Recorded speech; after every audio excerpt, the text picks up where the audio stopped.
ایک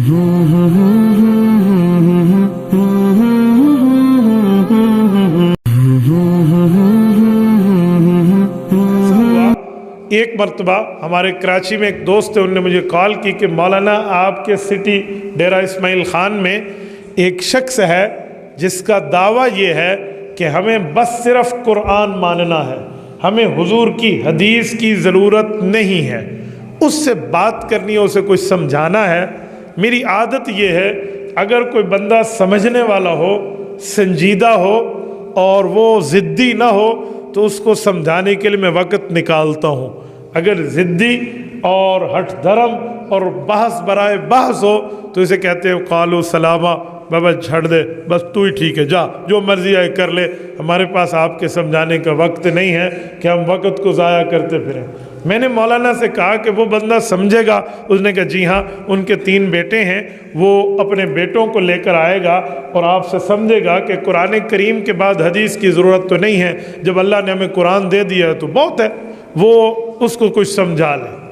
اتفاق سے وہ کسی قریبی علاقے میں رہنے والے تھے، انہیں نمبر شیئر کیا، انہیں رابطہ کیا، ہم نے وقت طے کیا، وہ آ گئے۔ جب بیٹھے، توجہ رکھنا، آپ اندازہ لگائیں کہ حدیث پاک کا انکار کس طرح لوگ کرتے ہیں۔ وہ مجھے کہنے لگے مولانا یہ بتاؤ، ایک کمپنی میں ایک مالک ہو اور ایک کمپنی کا کوئی ڈائریکٹر ہو، کوئی فورمین لیول اس کی ذمہ داری بس ڈائریکٹر سے بھی کم ہو، عام سا ایسے، وہ بس اس مالک کی بات کو لے کر آگے چلے، تو کمپنی کے مسائل میں، معاملات میں مالک کی بات مانیں گے یا اس کارکن کی بات مانیں گے؟ ظاہری بات ہے، بندہ تو یہی کہے گا کہ ہم مالک کی مانیں گے، لیکن میں سمجھا تھا کہ یہ کہنا کیا چاہ رہا ہے۔ میں نے کہا جی کارکن کی بات مانیں گے۔ اب میری آنکھوں میں اس نے ایسے آنکھیں ڈالی، کیوں؟ میں نے کہا یہ وجہ میں دوں گا، وجہ یہ ہے کہ مالک نے کہہ رکھا ہے کہ میرے اس بندے کی بات مانو، اس لیے اس کی مانیں گے۔ جب یہ بات ہوئی نا تو اس کے بچے حیران ہوئے کہ کس لیول پہ بات ہو رہی ہے، ہماری سمجھ سے بالا تر۔ انہوں نے کہا مولانا آپ کہنا کیا چاہتے ہیں؟ میں نے کہا آپ سوال کیا کرنا چاہتے ہیں؟ میں سمجھ گیا ہوں آپ کہنا۔ گجرانوالے کے دوستوں وہ کیا کہنا چاہ رہا تھا، اس کا مطلب یہ تھا کہ اللہ مالک ہے اور رسول اللہ تو اللہ رب العزت کی طرف سے بات سمجھانے آئے ہیں، بس حضور قرآن دے گئے ہیں، اب حضور کی نہیں مانتے حدیثیں، اللہ کی مانیں گے جسے قرآن کہتا ہے۔ تو میں نے اسے کہا کہ حضور کی مانیں گے کیونکہ اللہ نے کہا ہے من یطع الرسول فقد اطاع اللہ، جو نبی کی مانے گا وہ اللہ کی مانے گا۔ جب یہ بات ہوئی تو کہتے ہیں اچھا ٹھیک ہے، ایک جملہ اور پوچھوں؟ میں نے کہا جی بڑے شوق سے۔ کہتے ہیں میں یہ پوچھنا چاہ رہا ہوں کہ کوئی ڈاکیا خط دے کر آپ کو جائے کہ یہ خط لے لیں، اس میں کوئی تحریر ہے، کچھ لیٹر ہے، یہ آپ لے لیں اپنے پاس رکھ لیں، تو وہ جو خط ہوگا وہ خط آپ کیا کریں گے؟ خود پڑھ کے سمجھیں گے یا ڈاکیا کو بولیں گے آجا آجا مجھے سمجھا دے؟ اللہ اکبر! میں سمجھا کہ نبی کو درجہ کیا دے رہا ہے۔ میں نے کہا آپ کی بات کا مطلب میں سمجھ گیا ہوں، ذرا کھلے لفظوں میں بتاؤ تاکہ آپ کی اولاد بھی سمجھے کہ آپ کہنا کیا چاہ رہے ہیں۔ وہ کہنے لگا اللہ نے ہمیں خط لکھا، اس خط کا نام قرآن ہے، رسول اللہ صلی اللہ علیہ وسلم نعوذ باللہ بطور ڈاکیا ہیں، ہمیں خط دے کر گئے ہیں، اب اس خط میں کیا لکھا ہے ہم جانے، ہمارا خدا جانے، نبی کی حدیث کی ضرورت کیا ہے؟ میں نے اسے کہا میرے بھائی اگر تیری یہی بات مان بھی لی جائے جو غلط ہے کہ نبی کی نعوذ باللہ صرف حیثیت ڈاکیا کی ہے، تو یہ بات بنتی نہیں ہے۔ کیوں؟ اللہ رب العزت قرآن کریم میں فرماتے ہیں وَمَا آتَاكُمُ الرَّسُولُ فَخُذُوهُ وَمَا نَهَاكُمْ عَنْهُ فَانْتَهُوا، سورت نمبر 59، سورت حشر آیت نمبر 7۔ رب کریم نے فرمایا نبی جو دے اسے لے لو، جس سے روکے اس سے رک جاؤ۔ تو ہمیں تو حضور پاک کی بات پھر بھی ماننی ہے، ہمیں یہ خط کہہ رہا ہے تو ہمیں تو تسلیم کرنا چاہیے۔ جب یہ بات میں نے اس سے کی تو پھر اس نے کہا اچھا میں ایک بات پوچھتا ہوں۔ میں نے کہا جی پوچھیں۔ کہتے ہیں حدیثیں تو بہت بعد میں لکھی گئی ہیں، حضور پاک علیہ الصلوۃ والسلام کے کئی 100 سال گزرے تھے، پھر بخاری، پھر مسلم، پھر ابو داؤد، پھر ترمذی، پھر نسائی، پھر ابن ماجہ، یہ کتابیں لکھی گئیں، تو ہم قرآن کیوں نہ مانیں جو حضور کے دور میں اتر گیا تھا؟ میں نے اسے کہا ہم کب قرآن کا انکار کرتے؟ ہم قرآن بھی مانتے، حضور کا فرمان بھی مانتے۔ کہتے نہیں یہ حضور کے بعد لکھی گئی ہے۔ میں نے کہا اچھا سنبھل کے بیٹھنا، مجھے بتا قرآن بھی حضور پاک کے بعد اکٹھا جمع ہوا ہے، قرآن بھی تو حضور پاک کے بعد، رسول اللہ دنیا سے تشریف لے گئے، جن حافظوں نے حضور سے قرآن حفظ کیا تھا، حضرت ابو بکر رضی اللہ عنہ کے دور میں ان کو بلایا گیا اور اکٹھا بٹھا کر قرآن جمع ہوا ہے۔ تو قرآن بھی تو حضور کے بعد جمع ہوا ہے، اگر حضور کے بعد کوئی چیز جمع ہو وہ غلط ہے تو پھر قرآن کو تو صحیح کیسے کہتا ہے؟ اب تو اس کے ہاتھ کے طوطے اڑنا شروع ہوئے، مجھے کہتے ہیں اچھا قرآن پاک نکالا، اپنے ساتھ شاپر میں لے کر آیا تھا، سامنے رکھا ترجمے والا فقط، اور کچھ بھی نہیں۔ کہتے مولانا یہاں سے دکھاؤ، یہاں لکھا ہوا وہ بخاری مانو، ترمذی مانو، حدیث کی کتابیں مانو جو آپ ہمیں بتاتے ہیں، فلاں فلاں امام ابو حنیفہ مانو، ان کی فقہ مانو، یہ لکھا ہوا ہے، آپ مجھے دکھا دیں۔ میں نے کہا آپ حلالی ہیں؟ اب تو اس کی آنکھیں کیسے پوچھ رہے ہیں؟ میں نے کہا ہاں یا نہ، حلالی ہیں؟ کہتے جی الحمدللہ میں حلالی ہوں۔ میں نے کہا ادھر لکھا ہوا ہے تو حلالی ہے، لکھا ہوا ہے تیرا ابا واقعی تیری اماں کا خاوند ہے، یہ لفظ ہے۔ اب میں نے پکڑ کی نا تو مجھے کہتے ہیں یہ باتیں بھی لکھی ہوں گی، تو میں نے کہا جو محدث بعد میں آ کر حدیث کی کتاب لکھے گا اس کا نام بھی لکھا ہوگا۔ اے دماغ تیرا ٹھیک ہے؟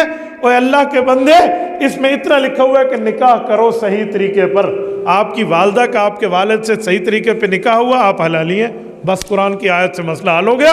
اسی طرح اس میں لکھا ہوا ہے ما آتاکم الرسول فخذوا، نبی کی بات مانو۔ اب بات ماننے کے لیے کتابیں لکھ کر حضور کی باتیں جمع کر دی گئی ہیں، تو یہ بھی اس کے مخالف نہیں ہے۔ تو میرے بھائیو یہی فتنہ ہے جسے پرویزیت کا فتنہ کہتے ہیں، یہ فتنہ ہے جو لوگوں کو یہ بات سناتے سمجھاتے پھرتے ہیں کہ حدیث ماننے کی ضرورت نہیں ہے۔ میں انہیں کہتا ہوں کہ اگر حدیث ماننے کی ضرورت نہیں ہے تو میں بڑی آسان سی آپ کو مثال دیتا ہوں۔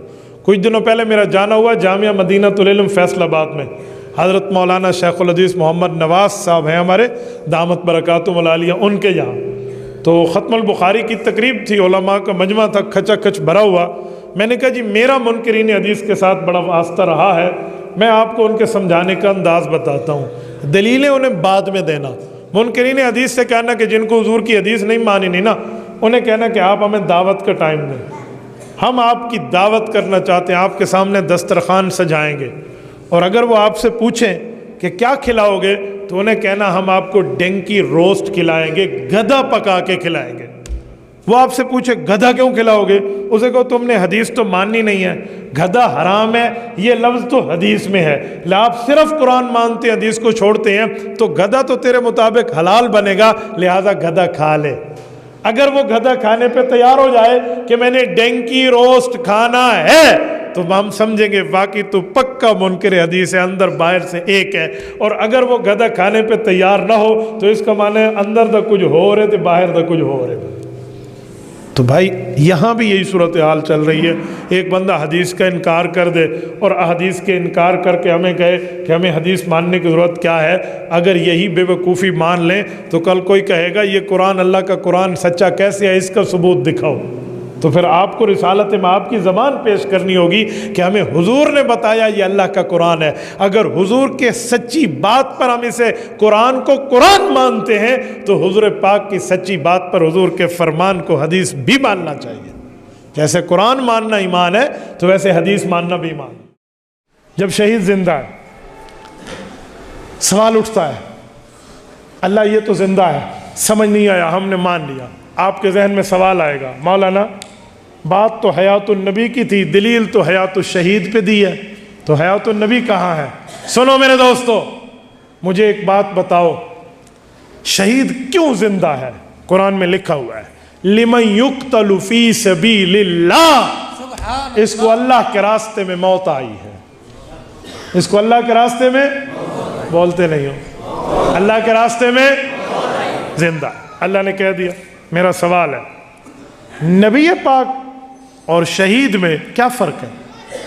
شہید کی تو ایک چیز اللہ کے راستے میں ہے جسے موت کہتے ہیں، نبی کی کتنی چیزیں اللہ کے راستے میں؟ آؤ قرآن سے پوچھ لیتے ہیں۔